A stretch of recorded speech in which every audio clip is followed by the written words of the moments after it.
Եկեք գրենք ծրագիր, որը կաշվի երկու թվերից մեծագույնը։ Դրա համար եկեք հայտարարենք փոփոխականներ, number 1 եւ number 2-ը, որոնք ընդունելու են իրական արժեքները ծրագրի աշխատանքի ընթացքում, հետաբար number 1-ն հավասար է float input եւ number 2-ը նույնպես հավասար է number 2-ը հավասար է float input։ Եվ մեզ պահանջվում է արտացենք այս թվերից մեծագույնը։ Հենց մեծագույնը արտացելու համար պետք է կատարենք հայամատում։ Եթե number 1-ը մեծ է number 2,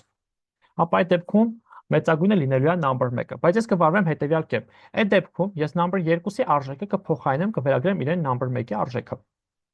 Եվ վերջում այստեղ կարտացեմ number 2-ի արժեքը։ Որովհետև եթե ինքը մտել է if-ի մեջ, ուրեմն number 1-ի արժեքը մեծ է number 2-ի, սա նշանակում է, որ պետք է number 2-ին վերագրի number 1-ի արժեքը, եթե չի մտել դրա մեջ, ուրեմն միանգամից number 2-ի արժեքը կտոպի, որտեղ number 2-ի արժեքը հենց մեծագույնն է։ Աշխատանքների համար բացենք տերմինալը եւ գրենք հրամանը։ Հիմա ներմուծենք արժեքները։ Ենթադրենք ներմուծում ենք 5 եւ 4, արտածում է